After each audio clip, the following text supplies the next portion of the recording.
we get to celebrate the Shabbat. We are mindful as we will be celebrating the Benot Mitzvah of Hazel Kopans and Eliana Welland. We're so thrilled that both of you are taking your place as adults in our community. We are also so glad this Shabbat to be joined by Rabbi Yael Vergon, joining us from Shar HaNegev, who will be speaking to us later. Most of all, though, it's so good. Hine matov manayim shevet achim gam yachad, for us to just be together. Whatever it is that you're coming from, maybe you had a great week, maybe you had a week that made you do that. Maybe you're here acknowledging the yard site of a loved one. Maybe you're here in a period of mourning. Maybe you're here because a friend or a family member is ill and you really want to pray for their healing. Maybe you're here because you just need to be in community. Whatever reason it is that you're here, how good it is for us to be together. I want to acknowledge all those. Usually we say at this point, turn to the back and wave Shabbat Shalom to those of us who are joining on YouTube. Don't do that. The reason why is that there are, as you may have heard, there are, any good tech provider will say that there is 99.9% of uptime. This Shabbat is the 0.1%. So we do have Randy helping us out by holding up a cell phone. That's the best we're going to do this Shabbat. So our apologies to those who are joining us virtually. The ones and zeros just weren't adding up the way we both they would. But here we are. We're together. And whether we're joining through a screen or whether we're in person, we can still lift each other up and take a pause from the week that was and enter a 25-hour period where we just get to acknowledge the blessings around us on Shabbat. I'd like to invite out Hazel Kopans and Eliana Welland, along with their families, as we light our Shabbat candles. The blessing can be found on page 2 in our Seder Ream, our prayer books. You may notice that we have 4 candles that we light. 2 are in honor of Shabbat, as we have done for millennia. The other 2 are in honor of the hostages who still remain in Gaza in hopes of their speedy return.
As our families return back to their seats, we'll invite you to turn to those around you and wish them a Shabbat Shalom. If you don't know those around you, introduce yourselves.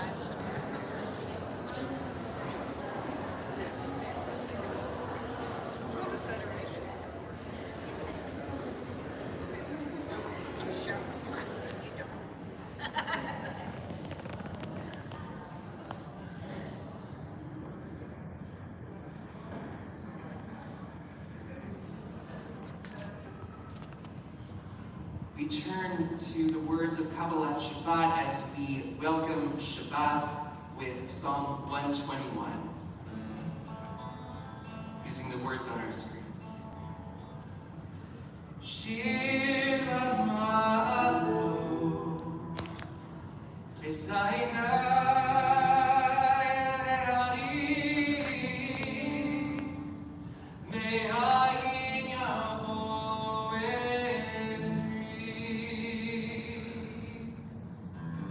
Ezri me'il Adonai, se'shamayim ha'aretz, al yitel amon raglecha, al yakum shomrecha, yitenu yakum, lo yishach shomer Yisrael, Hashem shomrecha, Hashem tzilcha, al yad yeminecha.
Melody that came to us from a Reformed congregation in Yerushalayim.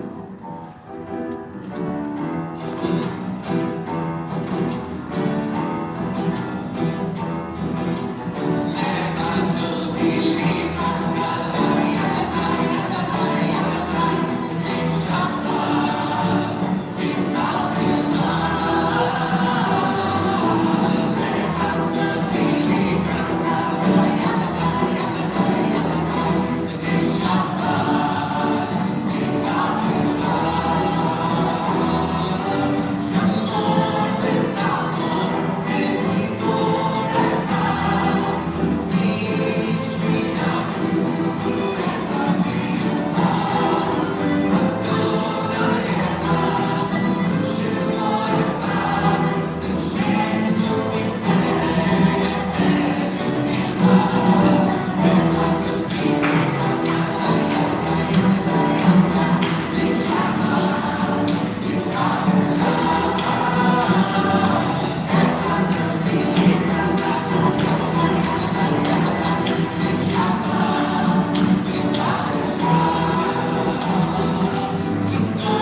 6, our official call to worship.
Return responsively. Adonai, your majesty is proclaimed by the marvels of earth and sky. Sun, moon, and stars testify to your power and wisdom together. Day follows day in endless succession, and the years vanish, but your sovereignty endures. Though all things pass, let not your glory depart from us. Help us to become co-workers with you in our fleeting days of the body work.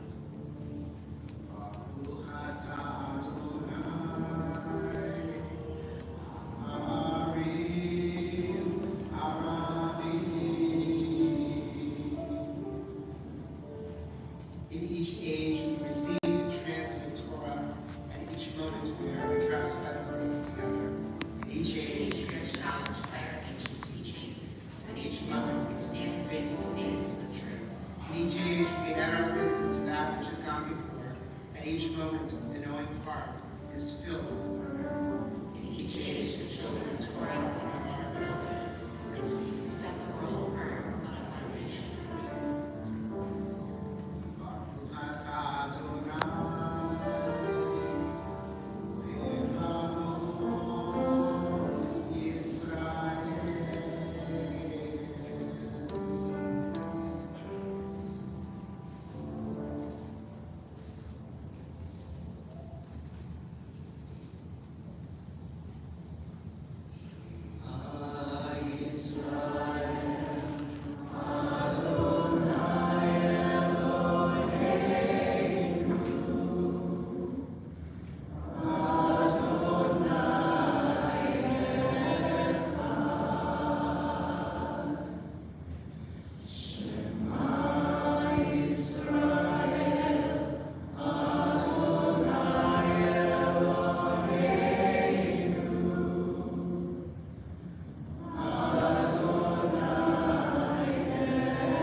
Please be seated.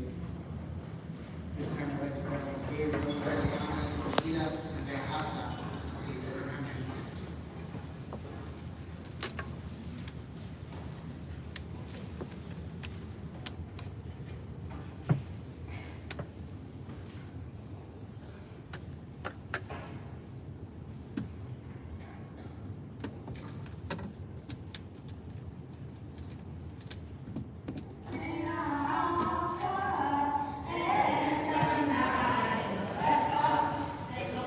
Torah,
Our connection with the region of Shahar Negev goes back many years as our sister region.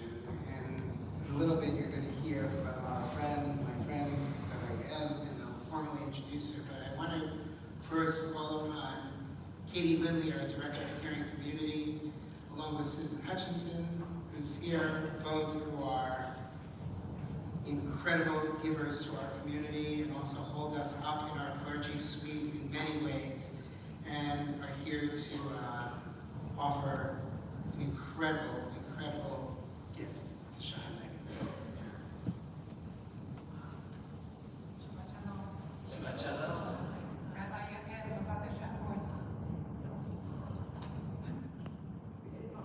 No.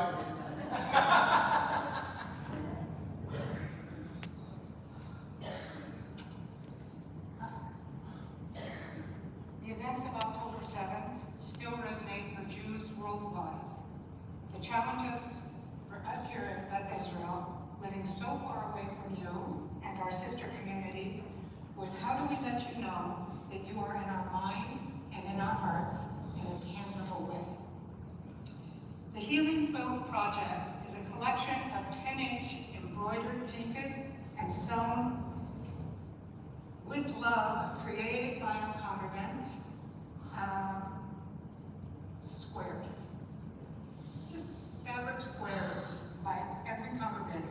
I would like now to ask our enthusiastic artists who created and contributed a 10-inch square to please stand.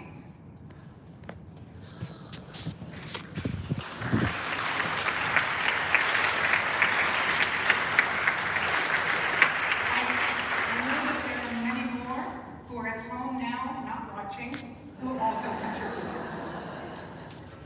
Our wonderful group of women who spent the day assembling the squares: Ava Kurnow, Debbie Karnak, Ronnie Udo, and Madeline Plaster.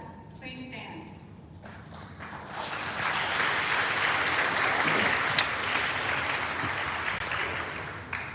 Finally, finishing the piece with batting, binding, and quilting, I'd like to ask Linda Levy and our community partner from the First United Methodist Church, Valerie Mickey, to please come up to the bima along with Cheryl Barron, who reignited this project, and Ava Kurnow, Chair of Caring Community.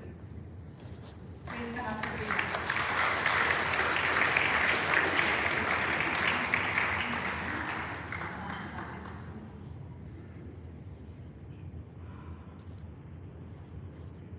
This is a true labor of love.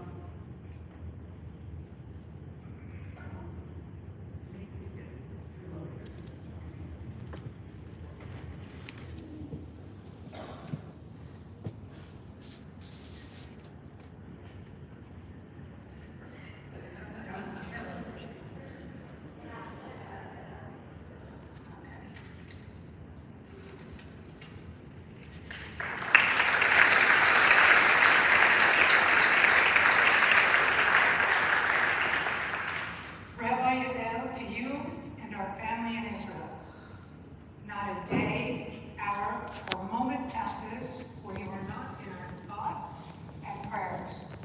Our members want to express the loving support we have for you and hope that somehow healing of body, mind, and spirit can take place. With that in mind, we have created this healing quilt, made with love to help you in this process. Every thread and stitch, every stroke of the paintbrush, and every piece of fabric represents our desire to comfort you and remind you that you are not alone. Please know that while we cannot be there with you in person, our hearts are forever with you.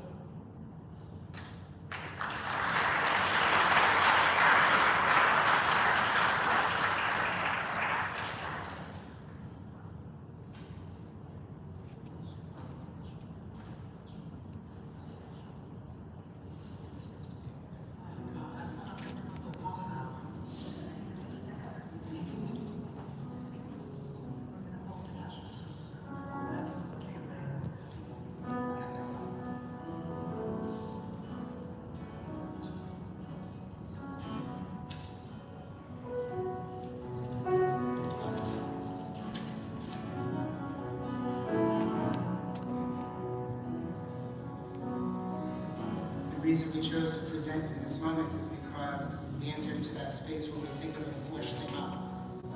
We think of those in Israel that are in need of what's a nefesh, what's a guf, recovering mind, body, spirit.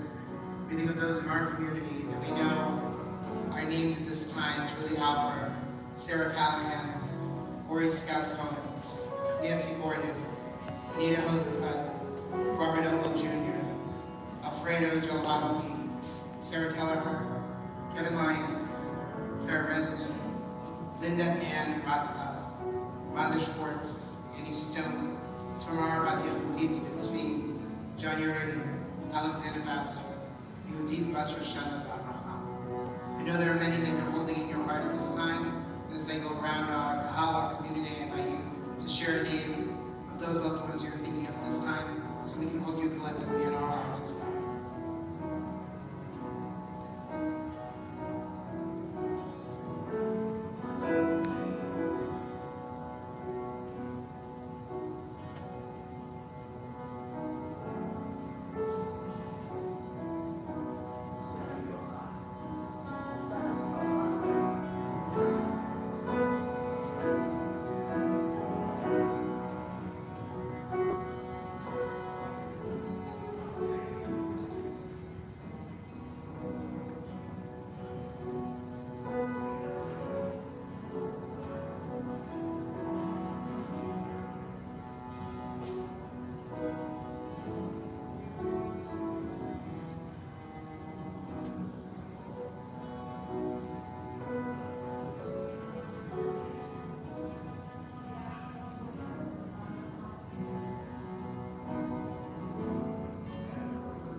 Shabbat Shalom. Shabbat shalom.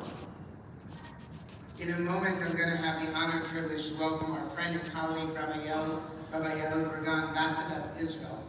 I first want to note that each year we have the privilege of bringing a scholar to our congregation. And this is in large part due to the Bonnie Graf Scholar in Residence funding. And Bonnie is here, there she is, right there. Always our amazing program director Emerita, and we are blessed to have this opportunity each year. And this year was a little different. This year, while we bring usually academics or other scholars from around the United States, this year we felt a call, a pull. And to know that we had within us a scholar to teach us about what was learned throughout this past year, and to understand what our amazing sister community is moving through and how they're moving towards resilience is a gift. And so we have this privilege to welcome back to Beth Israel, Rabbi Yael.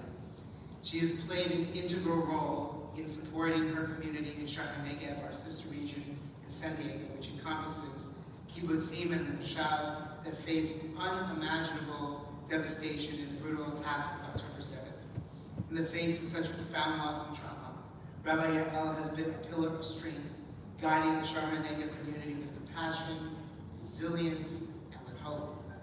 Through Jewish rituals, through songs, through life cycle events, Rabbi Yael has not only uplifted those in her care, but also united them in their shared sacred journey toward healing.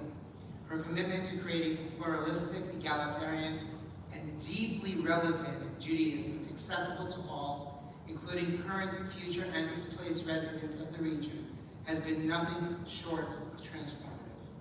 Rabbi Yael's ability to weave connection and belonging through Jewish tradition has been a source of tremendous impact, especially during this time of crisis. This weekend, she brings her lessons she has learned and taught, lessons rooted in Jewish text and tradition that illuminate the power of resilience and the moral imperative of maintaining hope.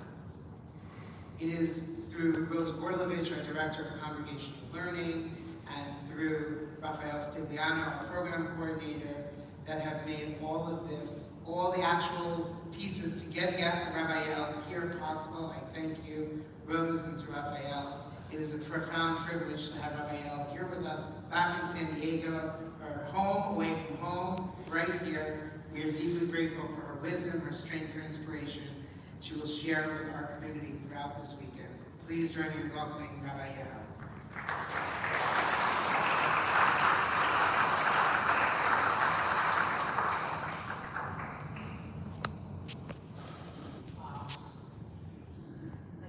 Rabbis for inviting me. Thank the sponsors for making this possible.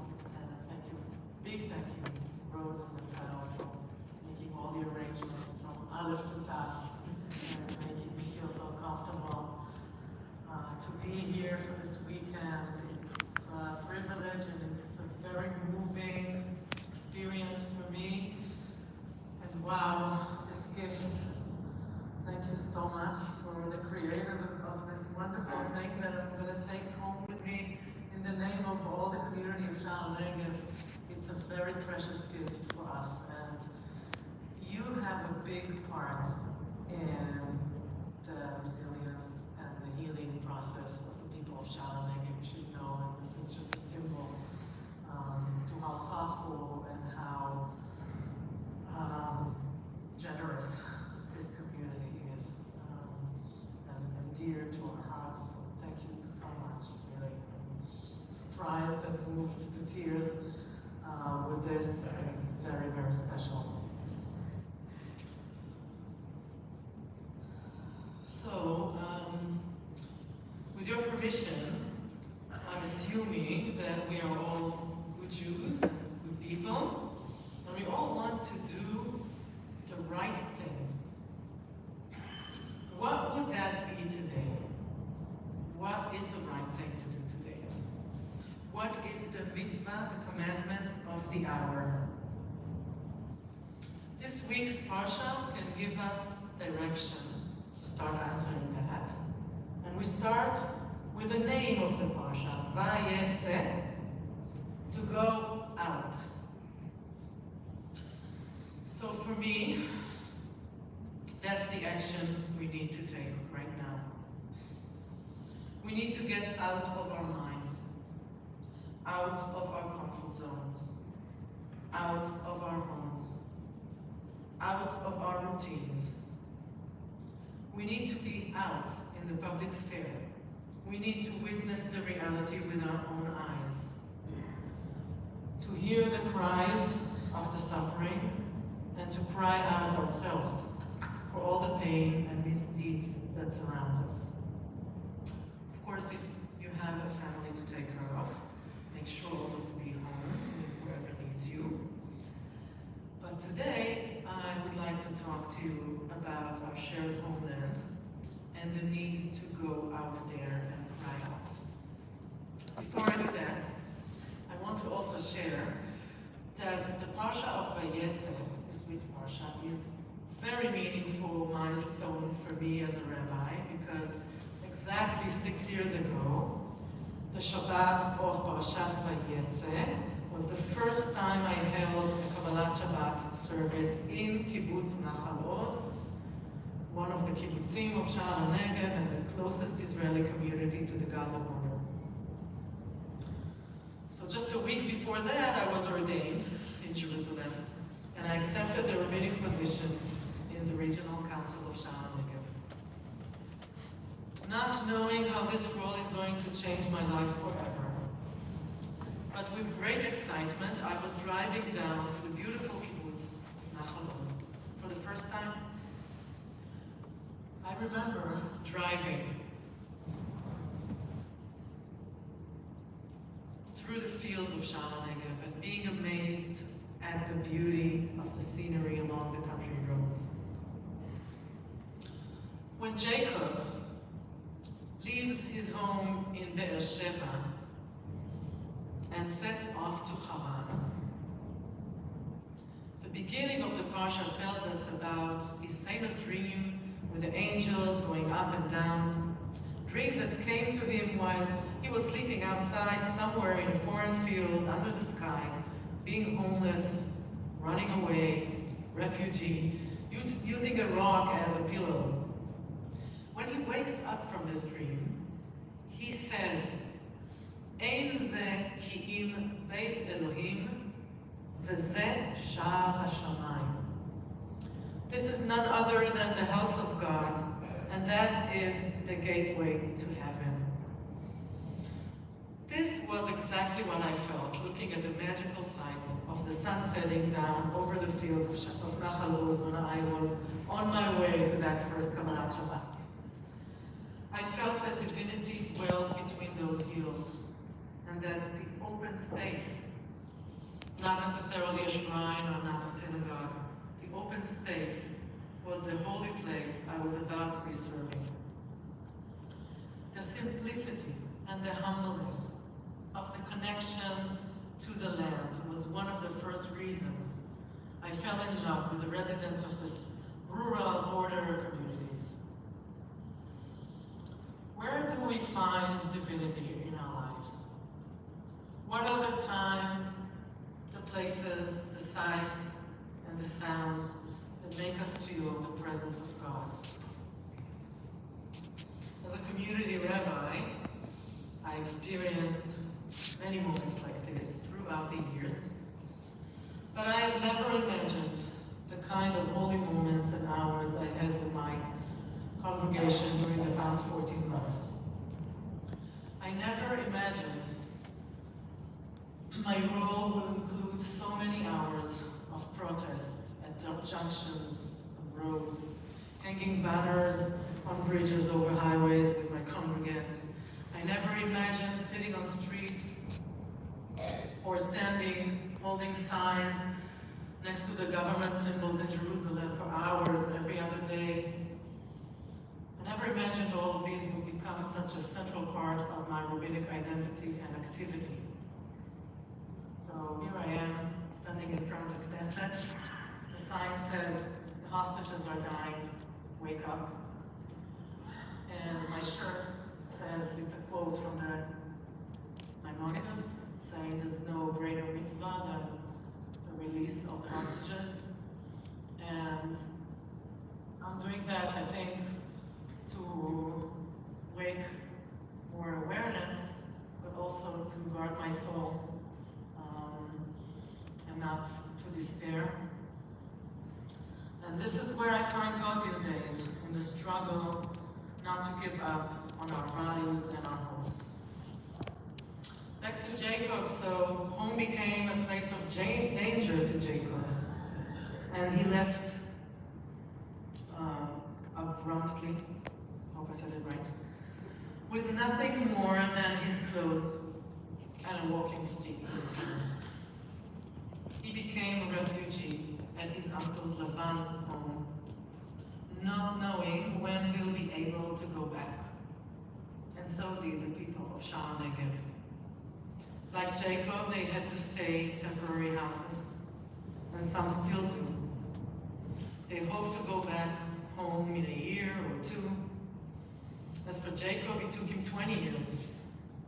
And when he finally left Lavan to go back home, he did it again without a proper farewell, leaving secretly when Lavan was not at home, taking Lavan's 2 daughters, Leah and Rachel, who were now his wives, with him.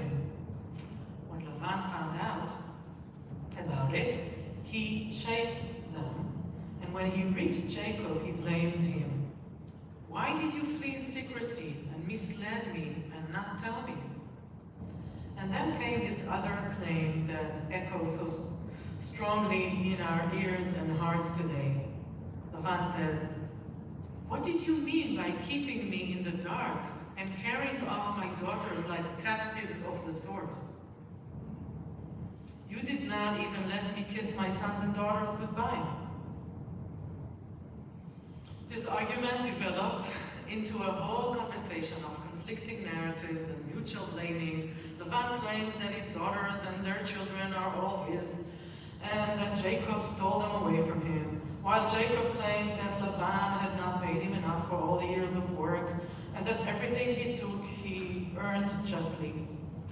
But at the end of all these arguments, surprisingly, Lavan suggests, come then, let us make a pact, me and you. Come then, let us make a pact, you and I. So I'm addressing you here today with a broken heart. It has been 427 days that 101 of our captive brothers and sisters are still in Gaza. Some already dead, and some probably dying slowly with great agony away from their homes and families.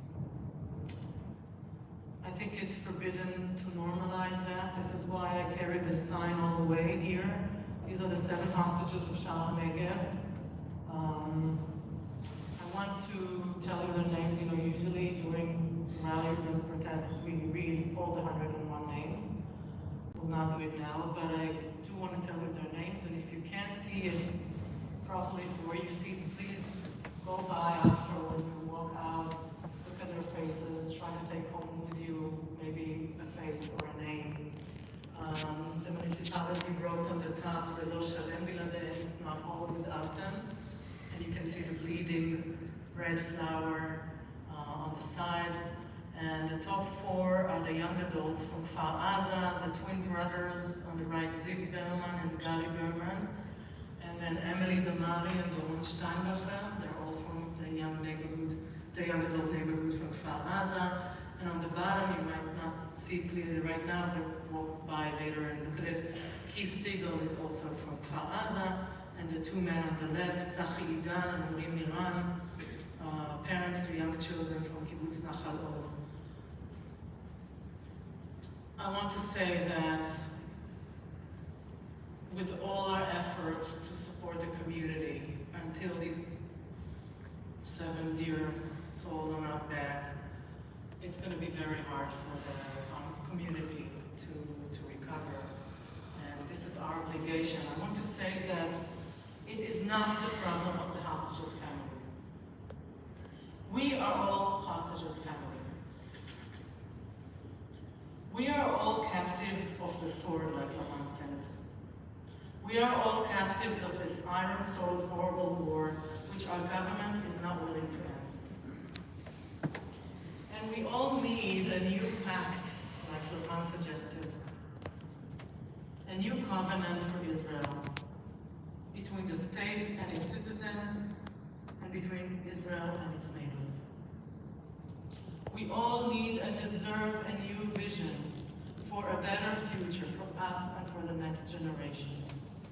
We all need to overcome our fears and our traumas so we can resolve the terrible conflicts that are endangering us. On my flight here, a couple of days ago, we were moving west, and it was sunset time. The aircraft was following the sunset, right? Chasing it. And so we went on like an endless sunset. It was beautiful. But I was thinking of how in Hebrew, the word for sunset is the same word for decline. And while I was enjoying the endless sunset and this being in the sky here on earth, I'm praying and I'm saying, dear God, and I'm telling us, all of us, dear friends, I'm praying here with you today that the terrible decline that Israel is going through will come to an end, that it will not be endless. May we learn from the movement of the angels between heaven and earth, and from Jacob's journey out to exile and back home.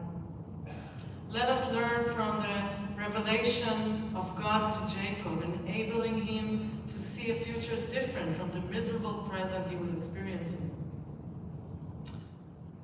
Let us learn all that so we can all go out and say, this is the house of God, and that is the gateway to heaven. And so we can all go back. Shabbat shalom.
Vasquez to offer some announcements on behalf of our congregation.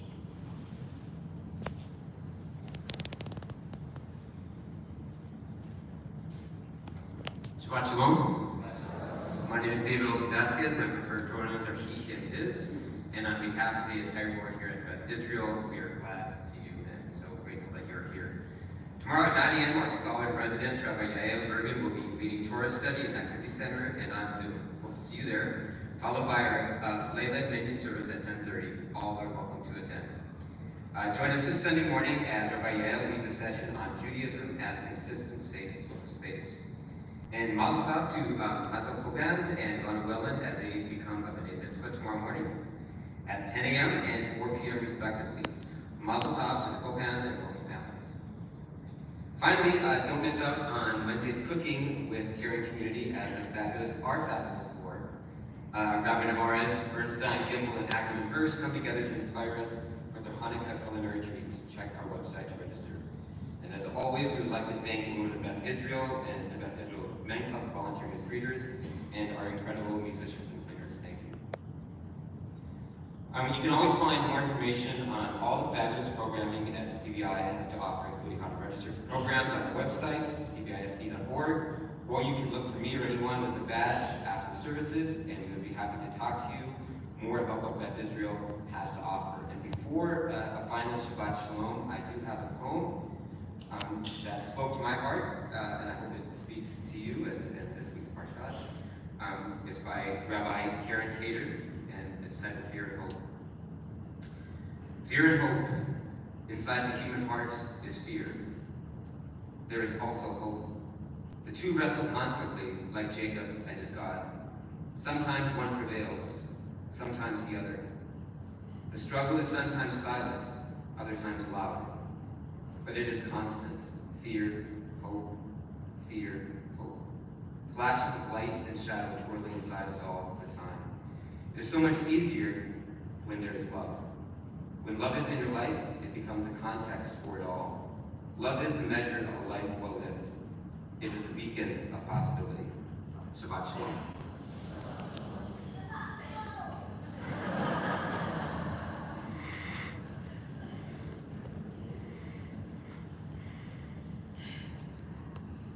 That's a level of Shabbat Shalominess we should all have. We begin to conclude this beautiful service by turning to Elena L'Shabbat, page 282 in Benjamin.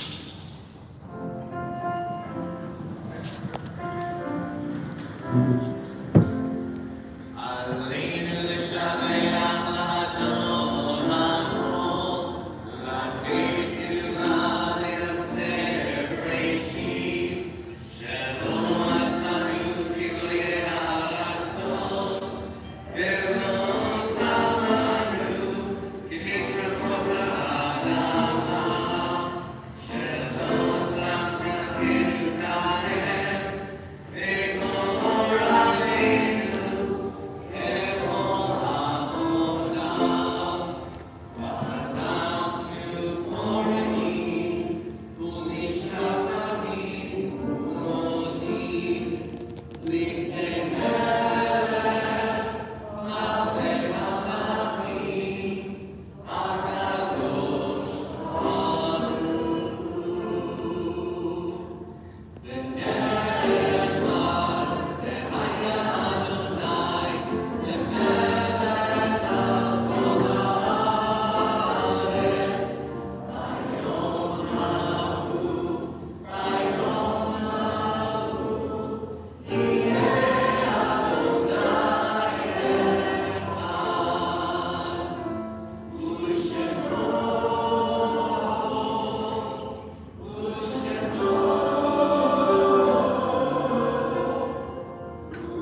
loved one, we invite you to please rise and we might acknowledge your period of grief and mourning.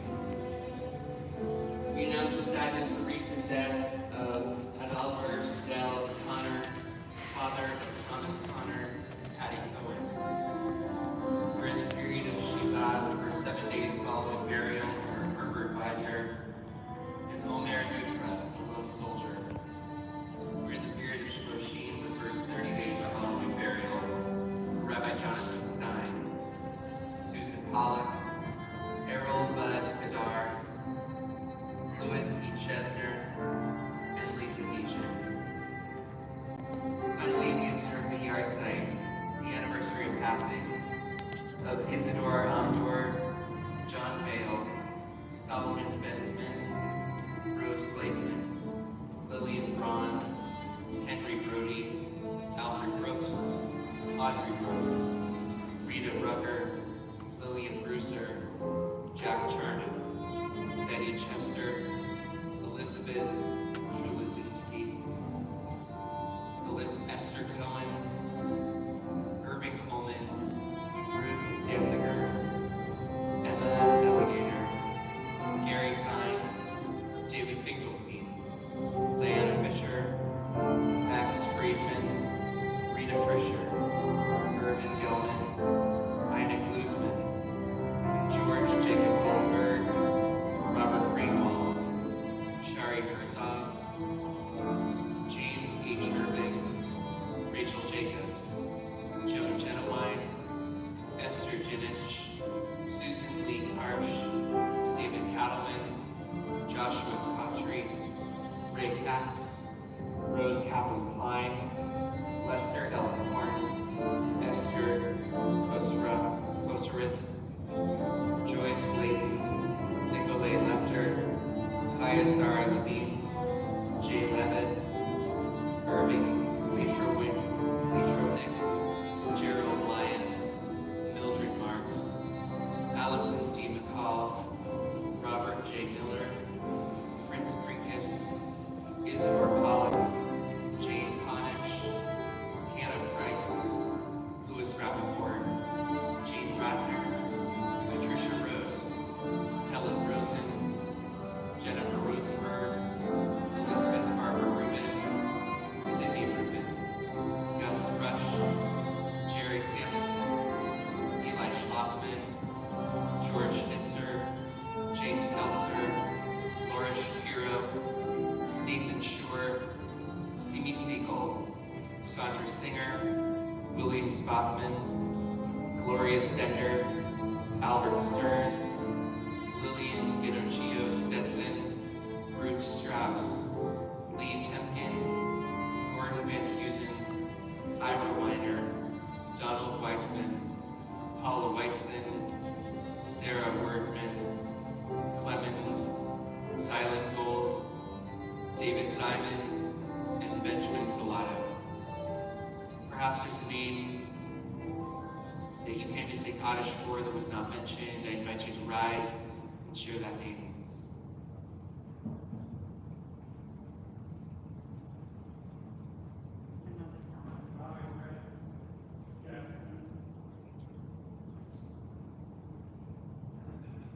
As a caring community, we turn to page 294 and we rise together for the words of Kaddish Yatom, our mourner's Kaddish.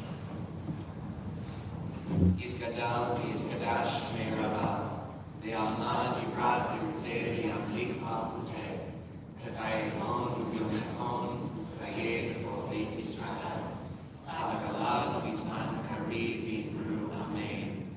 Yehei shmei Rabbah mevarach ve'alam u'lameh almaya, yitbarach v'yishtabach v'yitpa'ar v'yitramam v'yitnaseh, v'yitadar v'yitaleh v'yitalal shmei Risha Revu, Ve'ela min kol birchata v'shirata, tushmechata v'nechamata, tamiram be'alma v'imru amen. Yehei shma Rabba min Shemaya, v'chayim aleinu ve'al kol Yisrael, v'imru amen. Osei shalom b'imrumav, u'yasei shalom, aleinu ve'al kol Yisrael, v'imru amen. May the one who creates harmony on high bring peace to us, to all Israel, and all those who mourn wherever they may be. Together we sing. Amen. I invite you to place your prayer books down as we join together in our closing song, Adonalam. We join together.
As we join together, turn to someone behind you, around you, in front of you, wish them a Shabbat Shalom.